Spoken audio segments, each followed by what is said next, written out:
ladies and gentlemen. Good afternoon, everyone. This is a great crowd. Give yourselves a round of applause for being willing to come out here and stand in the heat for an amazing cause. I'm Sally Wiggin. I want to thank all of you for joining us today for the Father's Day Pledge to End Gender Violence, an annual tradition now in which Pittsburgh leaders demonstrate their united commitment to end domestic violence and sexual assault. Today, here in this courtyard, government, business, faith, nonprofit, and community leaders, the best and the brightest in our community, are pledging to take action to end domestic violence and sexual assault. That is powerful. That is awesome. I am honored to be back here for the third year in a row. I wouldn't want to be anywhere else this noon. It is heartening to see all of you here today.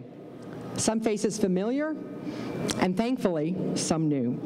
Like many of you, this work is so important to me. My long involvement in the movement to end domestic violence includes my role on the board of directors and the advisory council for the Women's Center and Shelter of Greater Pittsburgh. I am proud to join all of you, members of our community, in saying, say no more. This will be an inspiring afternoon as we hear from several passionate leaders, some of whom have been personally impacted by violence. After we hear those stories, we'll recite the pledge together, and then all of you are invited to step up. We encourage you to step up for a public signing ceremony and commitment to preventing violence. It is now my pleasure to introduce three very important individuals who have led the violence prevention efforts in our region. Together with the Heinz Endowments, their organizations have partnered to deliver a profound and lasting impact in our community. Here to tell you about it and the role that all of us must play in our community, Christy Troutman, Executive Director of FISA Foundation. Bob Nelkin, President and CEO of United Way of Southwestern Pennsylvania, and Ellen Kramer, Deputy Director of Pennsylvania Coalition Against Domestic Violence.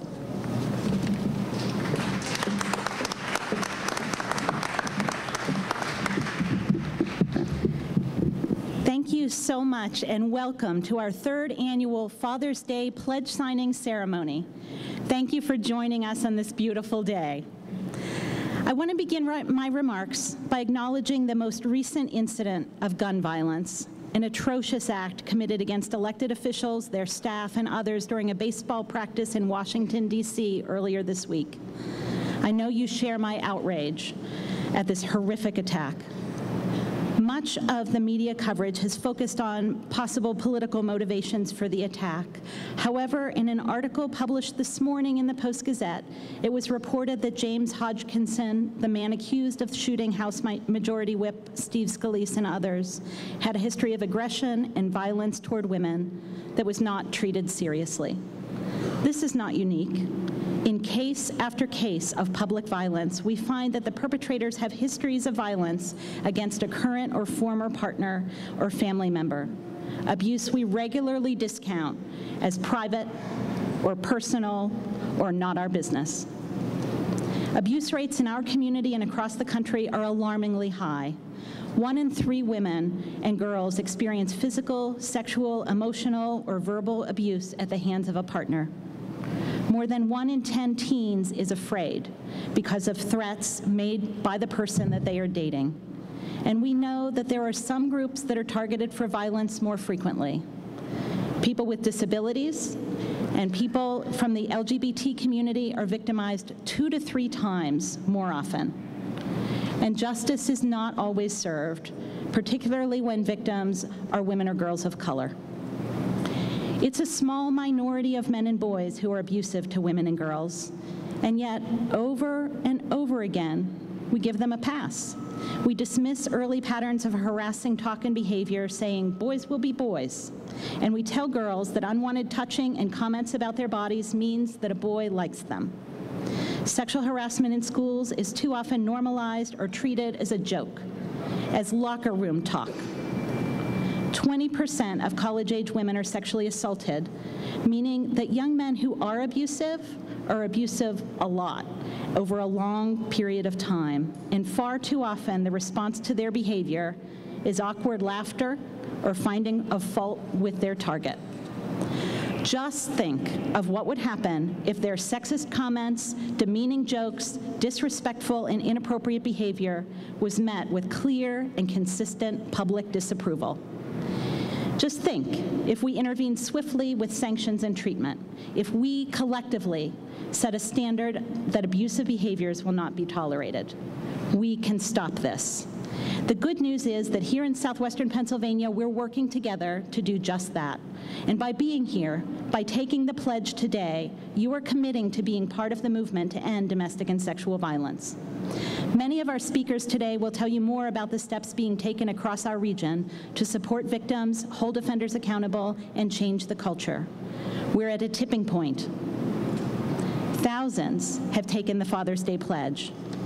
Hundreds of companies have joined Standing Firm, the business case to end partner violence. They recognize that if an employee is being abused or abusive at home, it comes to work with them, and that employers must have training and policies in place to respond. Our partner agencies, many of whom are here today, are working every day to deliver prevention programs in schools and community settings, to advocate for policy change, and to change how systems work. Can we have a round of applause for the entire network of people working on this issue?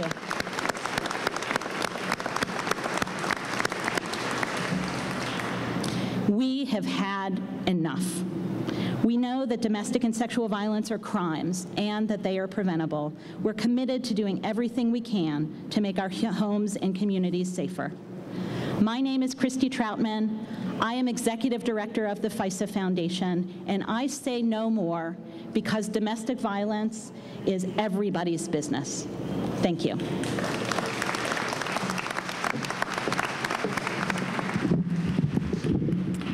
Thanks, Christy. Thanks for being our conscience and for getting us started on all this.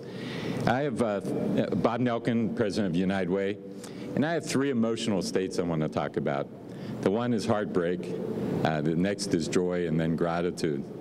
So I think when we learn about the instance of a girl or a woman being abused in any way, it really hurts us. We start to feel that as heartbreak. We're sad about it. We're angry about it. And that's appropriate, and we need to respond, and we always have to support our shelters, and United Way will always be a supporter of those great agencies that respond after somebody's abused and neglected. But then that takes me to joy. I think of our ability here, what we're doing in Pittsburgh that's very unique and distinctive, that we can actually prevent those horrific acts from happening. That's what this campaign is about. It's about inspiring the positive behavior. An example of that today is the Father's Day pledge, where we have so many people coming out and saying, let's do what's right. But also the program that we've started, Coaching Boys into Men, which is now helping 1,300 high school athletes being influenced by their coach, who they have a relationship with, so that they will have a more respectful behavior towards girls and women, and they will know what's right, and they will not be bystanders if somebody breaks those norms. So that's really cool stuff. And I think our ability to prevent horrific things from happening, and already the proof of the effectiveness of this program, that gives me a great deal of joy. And then to gratitude. So United Way called upon the business leaders in this community, particularly the male business leaders in this community, to step forward, to raise their hands, and to be part of this campaign, to pledge and to help others get involved. In March, we had 60 CEOs from companies come to a breakfast to learn about, get an update a year later, about the things that we've been doing. And the enthusiasm was incredible. And you have here today, and Sally will invite various business leaders up, so you'll hear their names and all. But you have business leaders of very important companies. You have Ray Bettler sitting right in the front, the CEO of Wabtec, an important international company out of Pittsburgh, who feels this in his heart. You can hear from Leroy Ball, the CEO of Koppers, and he brought a few friends. Okay, more than a few friends from Koppers. Let's hear it for Koppers.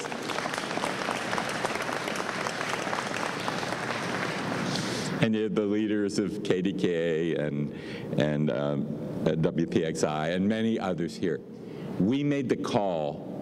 They heard the call and they responded. They did it because they care. My name is Bob Nelken. I'm president of United Way. And I say no more because we can inspire respect for girls and women. Thank you.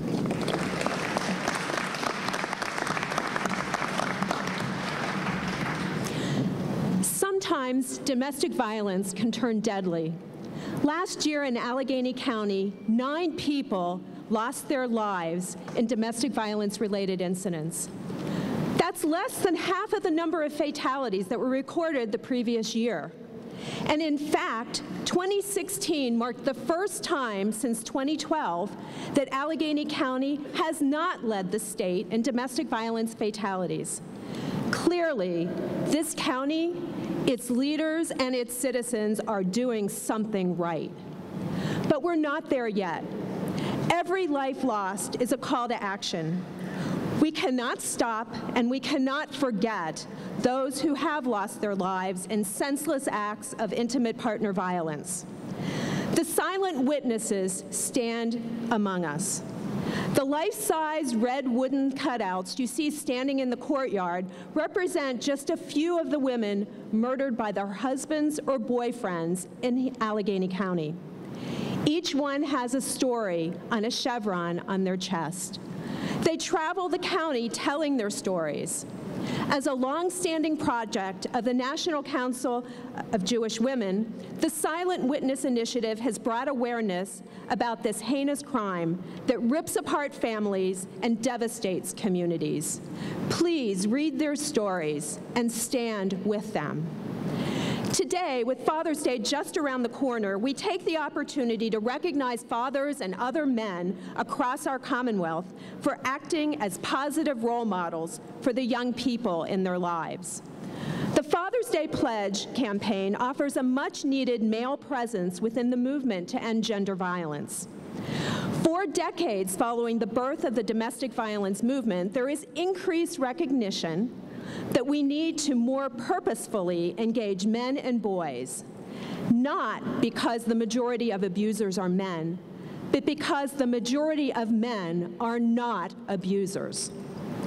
We are asking boys and men to join as allies and engage in redefining healthy masculinity and creating safer communities for all. This campaign is only as strong as the individuals and organizations who are our partners in this work. We thank the Pittsburgh Pirates, the Harrisburg Senators, and yes, the Philadelphia Phillies, for understanding what it means to be good, upstanding men. Christy Troutman and Bob Nelken and the leaders of Southwest PA Says No More, your spirit, your enthusiasm, and commitment are immeasurable. It's an honor to stand here with you today. And finally, I'd like to thank the statewide sponsors of the Pennsylvania Coalition Against Domestic Violence's statewide Father's Day Pledge campaign, including Highmark, UPMC, FedEx Ground, and People's Gas, for helping to translate our vision into reality. Your voices are joining with other leaders from all across Pennsylvania to support survivors of abuse and to realize a future that is free of gender-based violence. And so I stand here with you today, and I say no more, because as a mother and a grandmother, I am committed to ending gender-based violence for the next generation. Thank you.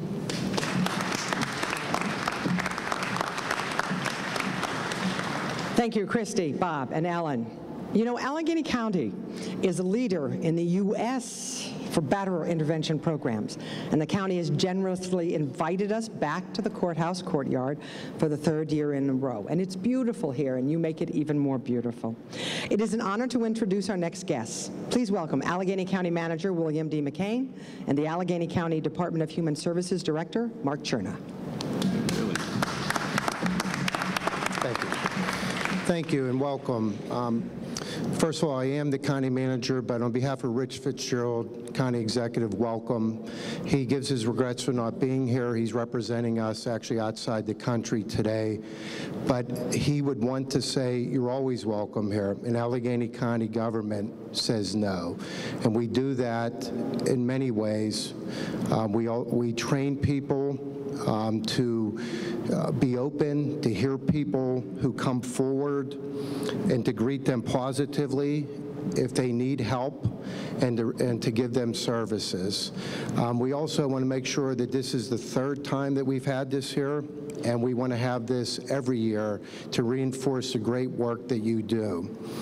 Allegheny County has some of the most long-standing and strongest victim service organizations in this country, and they work every day to make sure that any victim who is courageous enough to reach out for help is believed and supported. And that starts in our workplace, and that starts every day that we come to work, both at work and at home. And that's part of the goal for this program with Allegheny County, to install that in all of our employees, both at work, in our culture, and our environment, and when they go home with their families or interact in their communities. For me, from a personal point of view, I say no more because I want to honor my mother, my wife, my 3 sisters, and be the appropriate example for my 2 boys. Thank you.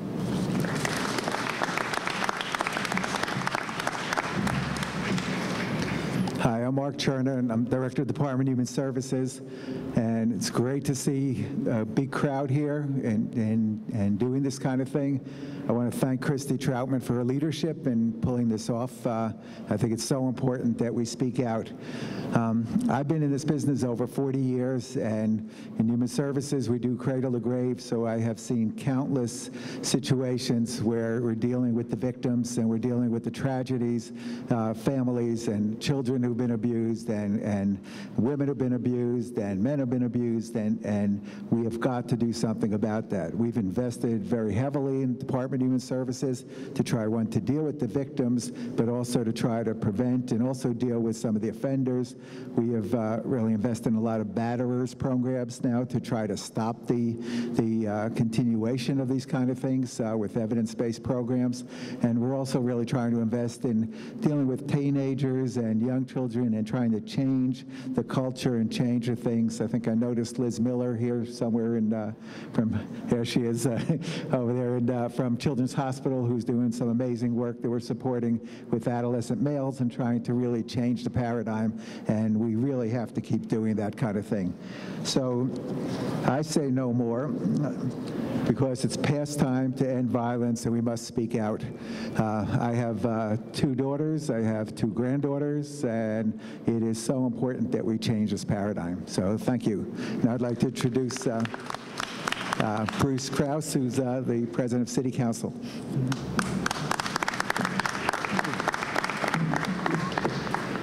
Good afternoon, everyone. I'd like to start by telling you a little bit about myself, and some of you that are gathered here know parts of my story and some of you don't. But I took my last drink on July 9th of 1988, and for 29 years now have worked diligently to remain clean and sober. And you might ask what that has to do with the topic of conversation today, and I'm going to tell you. When I first entered 12-step recovery, and I would go to endless amounts of AA meetings, and I would hear people's stories, and the common thread through all of those stories was violence that took place within the context of their families. And whether that was parent to parent, or parent to child, or sibling to sibling, there was that common thread of violence. And it took the shape of psychological, physical, and sexual. And so I bring my past, as many of us do, into our professions, and when I became an elected official in the city of Pittsburgh, I could not help but bring that imagery with me. And so Under the leadership of people like Christy Troutman and Lynette Letterman and my colleagues on council, we began this pursuit of what positions should the city of Pittsburgh take, and what is our role and our responsibility in advocating for an end to violence, especially within the context of our employees and who and what we are as your city leaders. And so we worked diligently to put policies in place that would end domestic and workplace and intimate partner violence by creating the Pittsburgh Domestic Violence Advisory Board and adopting the Maryland Lethality Assessment Practice, among many. But our work does not stop there, and our diligence requires ongoing care and commitment, and because we're shifting a culture and a mindset that has existed for generations and still far too many believe is acceptable behavior. And we're living in a time when men in positions of power and authority can say that sexual assault is harmless and amounts to nothing more than locker room talk. So it's up to us, each and every one of us here today, to carry the message of no more, and not just in thought, but in word and action and deed. And we often hear today that if you see something, say something. And that translates to this as well, too. If we see sexual assault or child abuse or family violence, we have an obligation. We have a role to say something. Family, domestic, workplace, or intimate partner violence is never to be dismissed as boys will be boys. We have an obligation to challenge people who think telling sexist and demeaning jokes is okay, that stalking and harassment and using one's position of power to control someone is not love.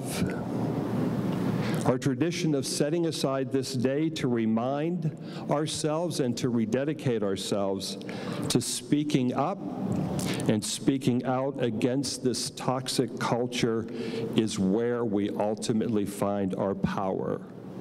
We can do this. Thank you.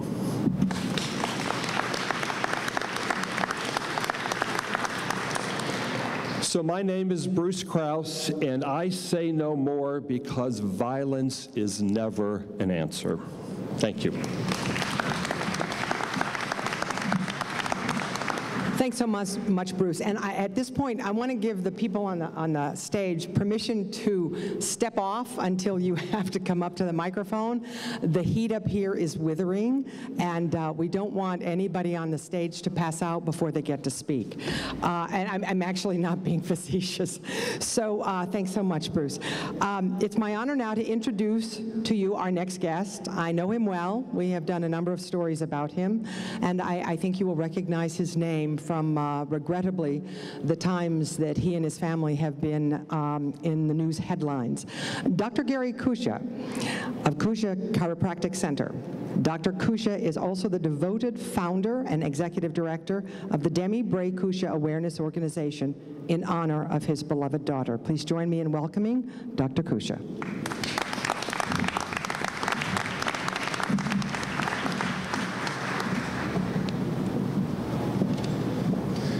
Thank you. Good afternoon.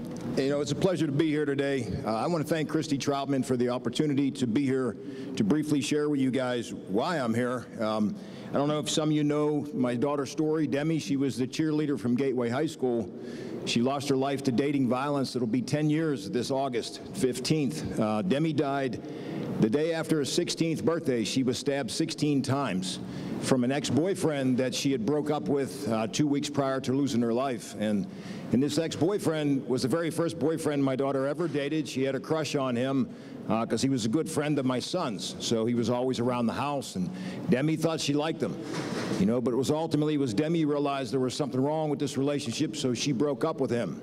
But what we didn't know was during that 2-week period of time that she broke up with this boy, that he was texting her nonstop and begging and pleading with her, please let me come over so we can talk, please give me another chance, please, you know you love me, you know you can't live without me, and just all this type of verbiage to the point where he broke her down, and she agreed to let him come over to the house one night when she was home alone, and he stabbed her 16 times, and she lost her life. And you know, obviously that night this happened, I was the very last person Demi ever talked to. I talked to my daughter 16 minutes prior to her losing her life, and I can tell you, I play that conversation back in my head every single day, because I wondered, did Demi have any idea that this boy was capable of doing something like this? And I would say no, she had no idea whatsoever. You know, so we have made it kind of our life's mission to get into this life of advocacy. We developed a 501c3 nonprofit organization called the Demi Bray-Kusha Awareness Organization. And initially, we set out to pass legislation. We spent about 1.5 years trying to get legislation passed in the state of Pennsylvania. We had House Bill 2026, was the Demi Bray-Kusha bill. And to make a long story short, we did get legislation passed, but by the time my daughter's passed, it was amended into 21 other education bills, and the language was very watered down, so it wasn't as effective as it should have been.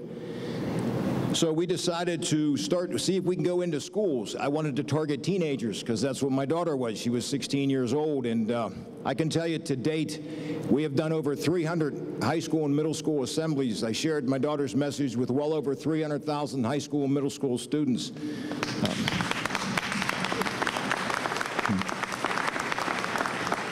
You know, I speak at colleges, I speak at churches, I speak at as many different venues that I possibly can because, you know, I am no expert on dating violence. I'm a dad who lost his daughter to something that I had no idea was ever possible. You know, this is something you see on the news. This is something you think can never happen to you or your family. And when Demi lost her life, I just never accepted it. You know, I just could never believe something like this could happen. So I would say, you know, for the men here today, you know, our first responsibility starts in our own house, right? Because, you know, our child's first form of education is imitation. So they witness how you treat their mother. They witness how you treat their grandmother. So it all starts at home. I believe 100% that dating violence, whether it's teen dating violence, it's college dating violence, or you're married someday and it's domestic violence, it's a pattern of control and abuse, and it is a 100% learned behavior. And I think the only way to really make change is if we work collectively together as men to be leaders, to be mentors. You know, if you see something, say something. When I do these school assemblies, you know, a lot of times I speak out to the young boys and I say, listen, you know, if you see your buddy physically imposing himself on his girlfriend, or you see him verbally abusing his girlfriend, to stand up, to say something, to get involved. And if we get enough young men to stand together, to rally around this individual who has these controlling characteristics, man, that's how you make change. That's how you affect lives. And but like I say, I'm just one person. I'm doing as much as I can. We travel all around and share Demi's message as much as we possibly can. But I think, again, if we collectively work together like we are here today, that's going to make a huge difference. You know, for a lot of us here who have kids that are growing up, you know, with digital technology, it's a whole different world than it was when you and I grew up. When I grew up years ago, we had one phone in the house with a landline. And, you know, if I'm arguing with a girlfriend or there's some sort of disturbance going on, it's going to get everybody's attention. But nowadays, everything's done through silent platforms, through text messaging, through Facebook posts, through Snapchat, Instagram, all these different avenues that our youth have that we didn't have. And it makes it really hard to know what's going on unless you're very, very perceptive. You know, when my daughter died, we had found these 15 rules for life that she had written in a diary. And one of her rules said to pry into your kids' lives. And that's exactly what we do now with my youngest daughter. And she says that we're killing her vibes. That's what she says. But we do. We pry into her lives. I want to know what's going on, because sometimes, just like my daughter Demi, it wasn't that she was being deceitful. She was just in a very dangerous situation that she had no idea that she was in. And, you know, so For instance, with text messaging, you know, if I had a sister growing up and we were getting, and some boy was calling the house 200 times a day to talk to my sister, that would probably last one day because my dad would be like, what the heck's this kid calling the house so much for? But for our youth, see, that's a reality. Sometimes they're getting 200-300 text messages a day from a boy. And that there's nothing wrong with text messaging. However, if you put that power in the hands of an abusive, controlling partner, or maybe soon-to-be ex-partner, it's used as a weapon. And it's really hard for that teen to detach and to get away from that. And it's kind of scary, you know, so we have to educate ourselves. I can tell you when we started doing school assemblies initially, we would get a lot of young girls that would come down after the assembly and share with me personal stories of what they're going through and thank us for the assembly. But lately, we have been getting a lot of young men that come down and thank us and want to shake my hand and say, you know, I think maybe I have some of these controlling characteristics. I think maybe I have some of these tendencies, and I want to be better than that. Or maybe, you know, they'll say they're growing up in a house and they're witnessing domestic violence, and they don't want to treat a woman the way they see their father treat their mother. And I think that's how we make lasting change. We plant that seed and we try and get these kids pointed in the right direction so that they can get the help that they need, whether it's a school counselor, it's a local domestic violence agency, that gets them going in the right direction. And I think how these coaches are mentoring young men to be leaders, that's a great thing because, again, I feel it's more of a guy's issue than it is a woman's issue, right? You know, we can collectively work together to make change. I don't know what else to do on our end other than to keep going out and sharing my daughter's message. I would invite each and every one of you business leaders here today, if you want to see what it is that we do, to come to a school assembly and see the effect that my daughter's story has, see the profound, powerful effect of how it's touching our youth in society in the Pittsburgh area in general.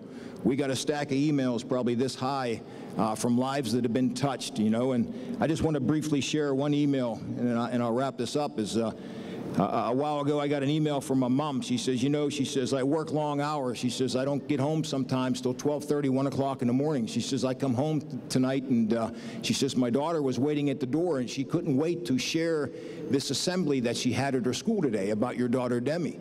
And she was just very grateful because it opened up this dialogue that she was able to have with her daughter about healthy relationships versus unhealthy relationships. And that's it, gang. We have to pry into our kids' lives. We got to teach them what's right and what's healthy. And if we get enough of us to stand for what's right and what's healthy, we're going to make a long-lasting change. My name is Gary Kusha. I am the proud father of Demi Bray Kusha, and I say no more in honor of my daughter, Demi, and I don't want no other young girl to go through what my daughter went through. Thank you.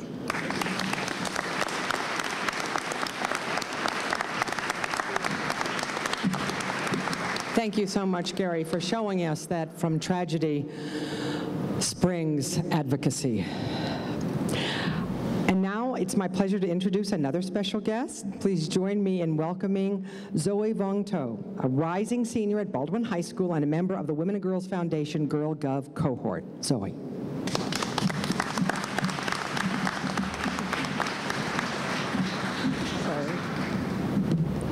Hi, my name is Zoe Vong To. I'm a student at Baldwin High School. I'm honored to be here today to speak with you and be a part of a dialogue as highlighted by the other members on the stage that is extremely crucial and current. As a female in high school, it's understandable that my 4 years provide me with an experience including new friendships, knowledge, and understanding. It's unfortunate that in the midst of these experiences, I've come to understand the reality of harassment.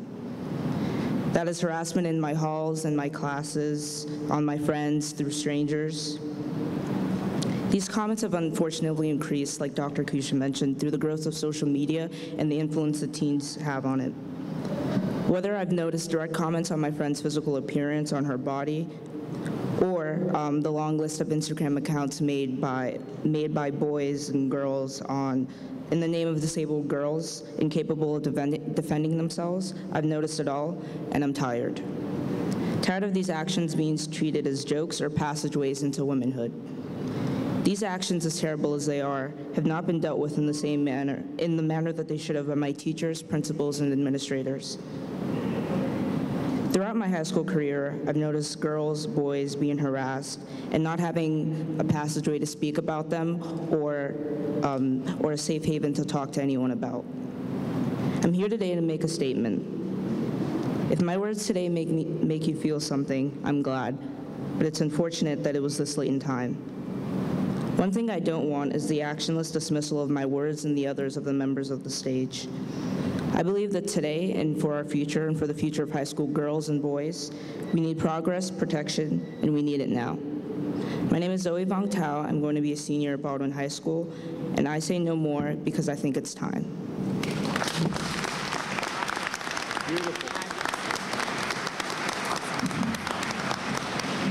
Thank you, Zoe.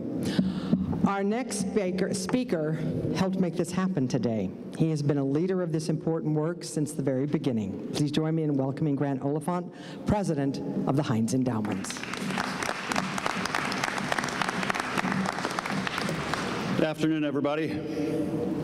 So at this point in a conversation like this, there's not a whole lot left to say. I especially want to just briefly acknowledge Gary and Zoe for having the courage to come here and share with us. And I'd like us to give them another round of applause, please, if you would.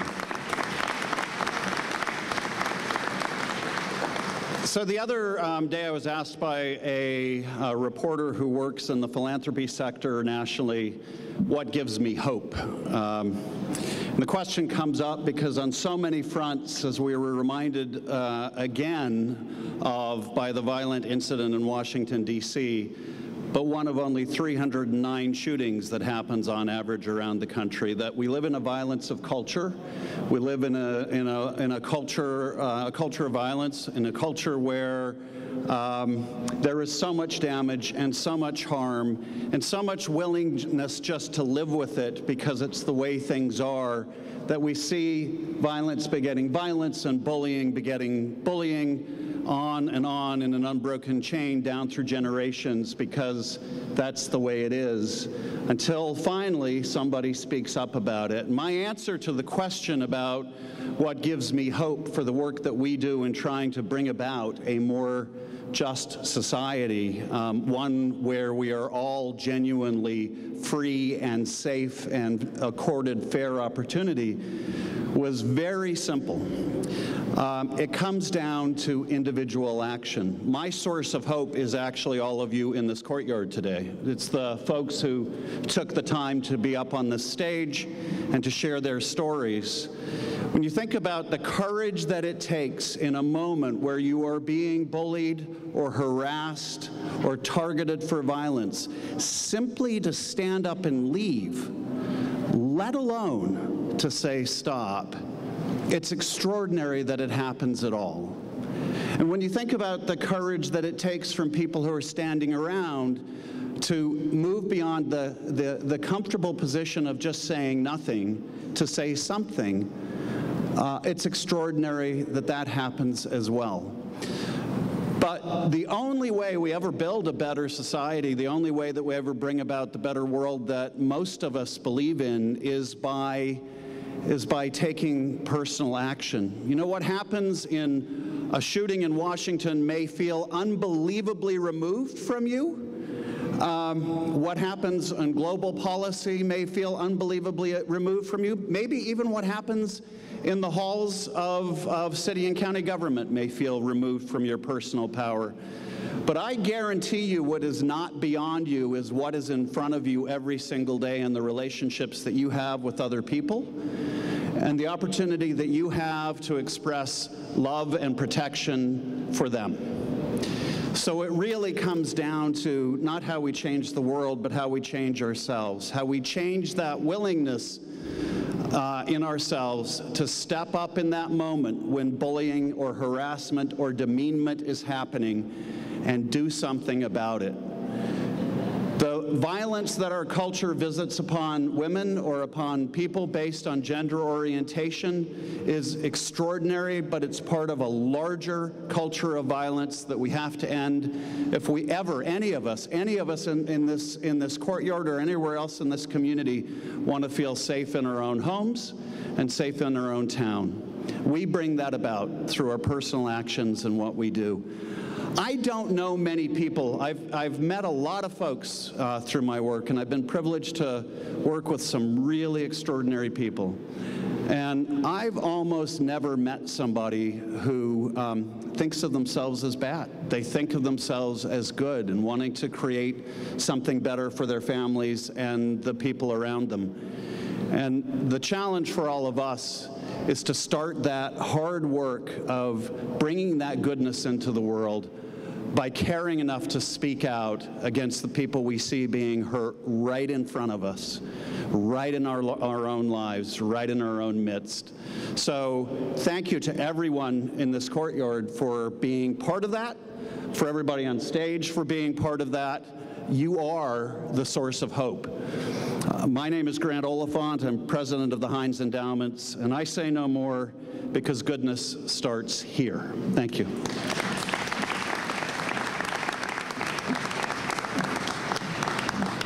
Thank you so much, Grant.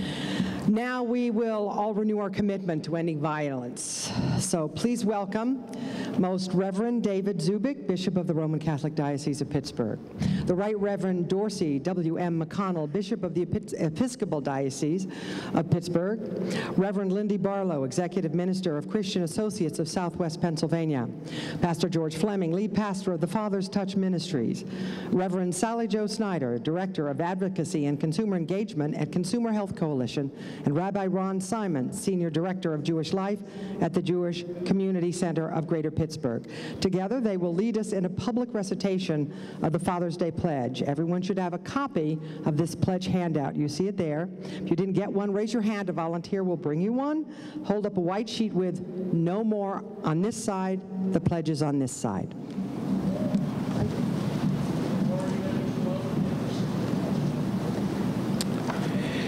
In the book of Genesis, we are told that God made all of us, male and female, in his image and likeness. Made equal in God's image, then all of us have the responsibility to love each other as sisters and brothers. That's a message I try to give to the more than 630,000 Roman Catholics whom I'm privileged to serve as a shepherd. No one has the right to discriminate and degrade anyone at any time or for any reason. The pledge that we make here today reminds us that all of us, every single one of us, needs to work hard to hold ourselves and each other to the highest standards of love for each other. We cannot tolerate abuse and disrespect, especially for women and girls in any form. This Father's Day, we especially ask God to inspire the hearts of men and all boys to be instruments of love and respect of all women and girls.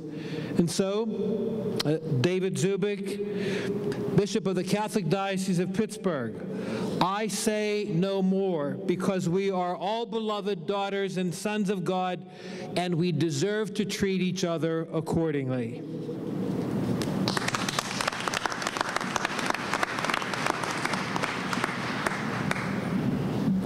I grew up in a military family with a father who had been broken by war and was occasionally violent as a result.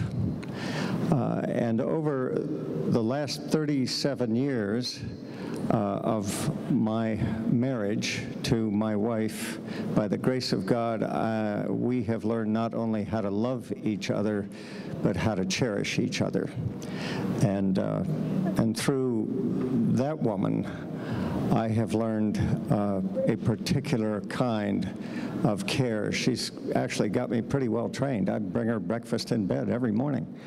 And my son, who is 26 years old, a strong, big, athletic, very smart guy who is extremely attractive, is known in his circle of friends, especially for his gentleness and respect towards women.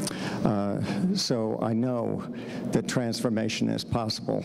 And I'm Dorsey McConnell. I'm the Bishop of the Episcopal Diocese of Pittsburgh, and I say no more because I've seen firsthand the damage caused by violence in the family I grew up in and families within the church and the neighborhoods where we served. It's possible to end the violence, so let's do it.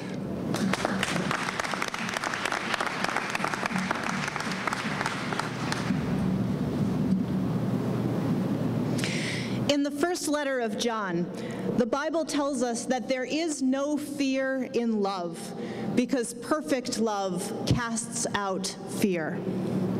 Today, the values of our faith compel us to declare that there should be no fear, no violence, and no abuse in any loving relationship. And if we believe that, if we say that, then we have work to do. Today, we take responsibility to stand with men and women in our families and in our neighborhoods who are working for peaceful ways to resolve conflict.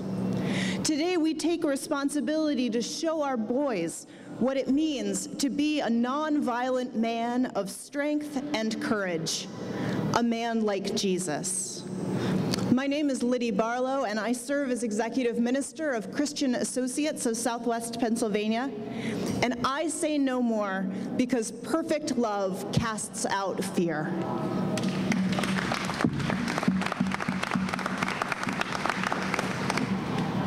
Good afternoon. My name is Pastor George Fleming. I work for Allegheny Family Network as well as Women's Center and Shelter. That's a sign we're doing the right thing. I'm here today because in serving and working with battlers, I come to appreciate that it is our responsibility to take a stand against violence against women and children. I even throw in their small animals because that's a precursor to violence. I believe we can and will make a change. On behalf of my sister, who was led into the movement because of her own affliction, and my daughter, I say no more to violence because God created men to be protectors and not perpetrators.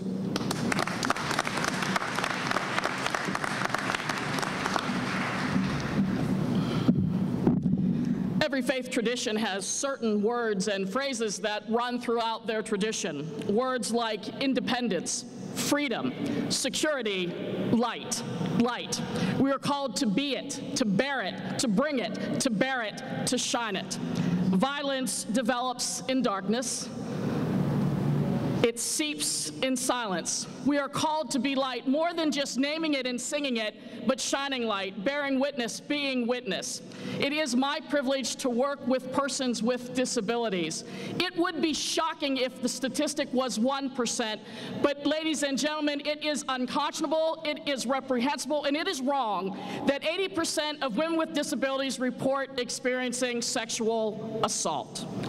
My name is the Reverend Sally Jo Snyder, and I say no more because 80% of women with disabilities being victims of sexual abuse is too damn high.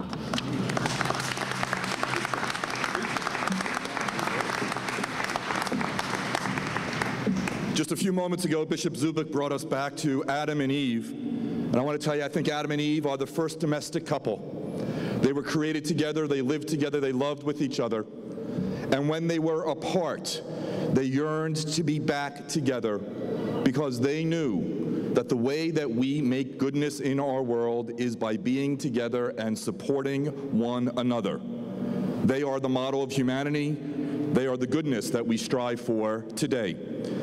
My name is Rabbi Ron Simons. I'm the Senior Director of Jewish Life of the JCC of Greater Pittsburgh. And I say no more because we are our sisters' keepers, all of us. And now it's come to my awareness that you all have been sitting around doing nothing for far too long. So it's time for you to get on your feet. Everyone stand up. All the pastors, please come on forward. Take out your pledge card. We're all going to stand up for no more, but let's just begin by saying no more. Oh, you can do better than that. No more. No more. No more. No more. Here we go, everyone together. I will work to end gender violence and pledge to not use violence of any form in my relationships. Speak up if another man is abusing his partner or is disrespectful or abusive to women and girls. I will not remain silent.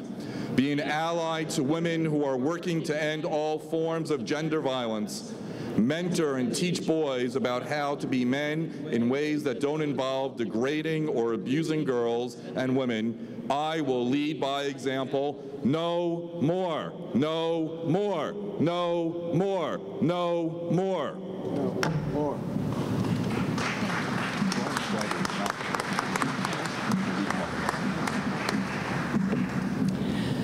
Thank you so much.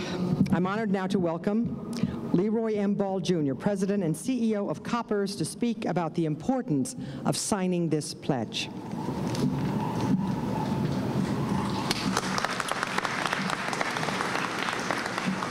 Thank you, Sally. Thank you, Bob and Christy, for graciously letting me be part of this event today.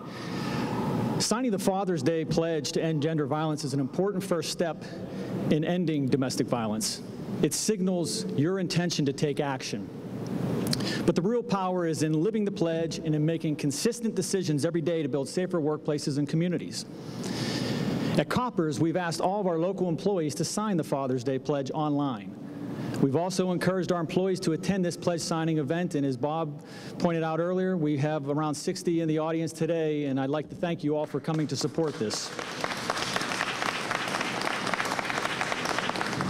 But further to our involvement today, we plan to be a proud partner of Standing Firm and implement a number of action steps within our company, such as reviewing our workplace violence policy to see how it can be improved, to provide training opportunities for employees to recognize and safely respond to gender violence concerns, and 3, making community resources more readily available for those that are affected. Now, as the CEO of a company focused on creating a culture that places the care and protection of our people first, it's important to me that we continually look for ways to improve the safety and well-being of our people. So I view today as an important first step and would hope that what we learn through deploying this locally, we can do across our broader organization that affects over 1,800 employees. Today, I'm proud to join with this distinguished group of corporate, civic, and community leaders who are stepping up to be the first to publicly sign their names to the Father's Day Pledge in 2017. My name is Leroy Ball, and I say no more because the women in our lives deserve to lead their lives without fear. Thank you.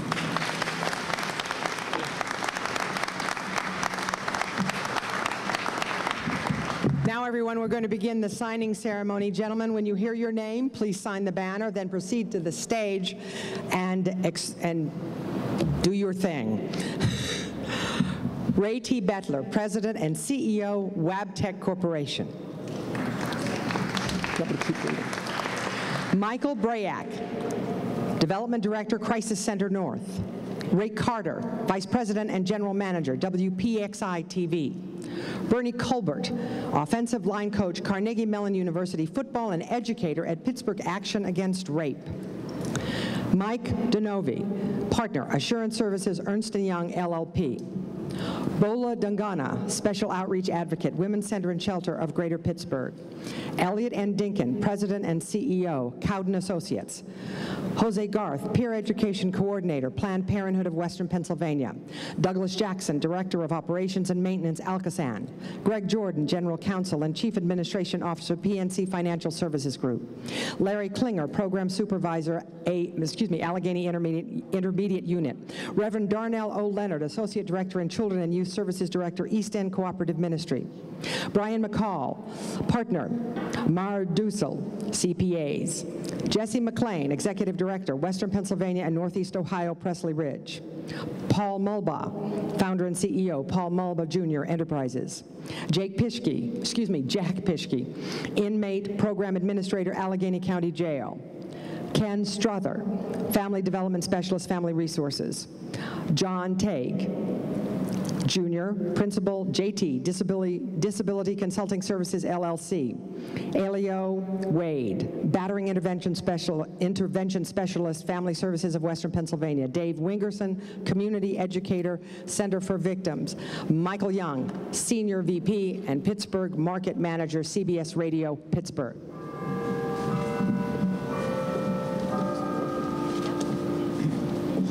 My name is Ray Bettler, President and CEO of Wabtec Corporation. I say no more because fear should not and cannot be a way of life.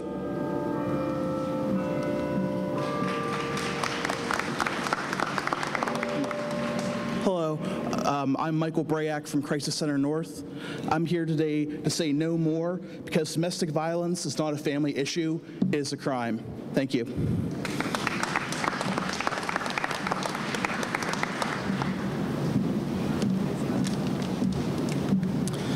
My name is Ray Carter. I'm the Vice President and General Manager of WPXI Television, and I say no more because silence isn't golden when it comes to abuse.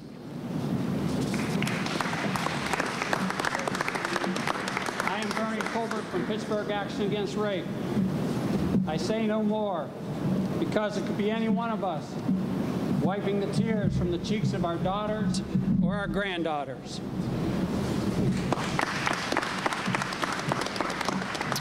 Good afternoon. My name is Mike Denovi, partner with Ernst & Young, and I say no more because we need to be good role models for our children.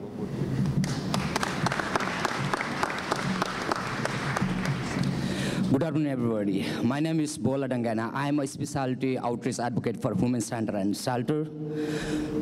I'm standing today here and I say no more because every living being deserves their life in peace. Thank you.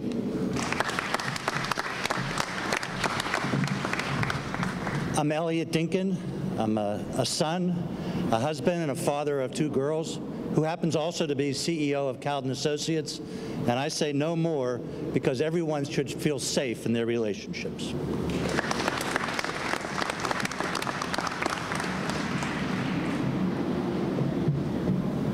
Jose Garth. I'm an educator, advocate, and caregiver. And I say no more because I know that together we can end the plague of violence in our communities.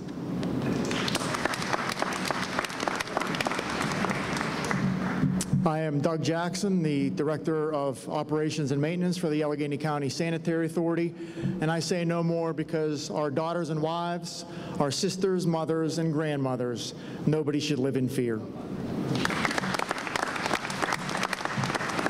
Good afternoon. My name is Larry Klinger with the Allegheny Intermediate Unit, and as a teacher, I say no more because we need to carry the message forward. As a part of the Fathers Collaborative Council of Western Pennsylvania, we need to set the precedents, and as a father of 3 daughters, I want to set the right example. Hi, I'm Brian McCall, a partner with Mara Dissel CPAs, and I say no more because everyone deserves to feel safe.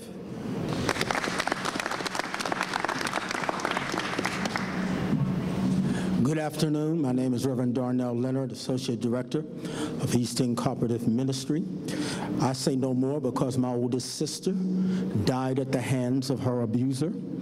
I say no more because I choose life versus death.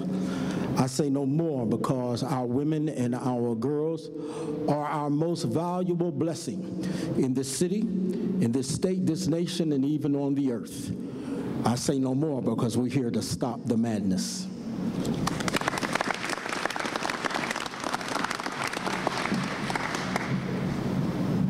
Good afternoon. I'm Jesse McLean, and I'm the Executive Director for Western Pennsylvania for Presley Ridge, and I'm here today to say no more because we need to end the generational trauma affecting victims and their families in regards to domestic and partner violence.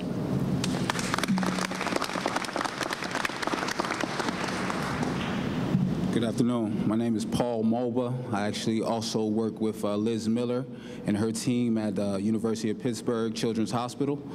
And I say no more because the change that we want comes from the love that we choose to give. Thank you.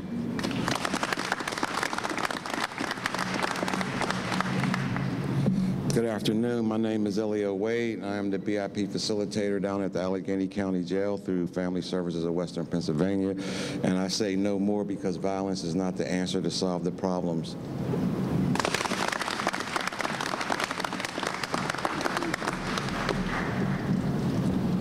I'm John Tagg with JT Disability Consulting Services, and I say no more. Never again will I believe you. See, love is sealed with a kiss, not a fist.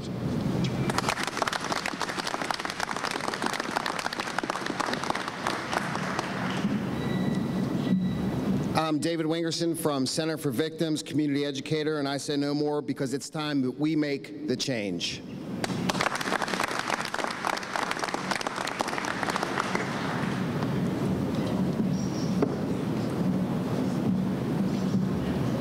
I'm Michael Young from CBS Radio in Pittsburgh, and I say no more because treating everyone with respect at all times is always the right thing to do.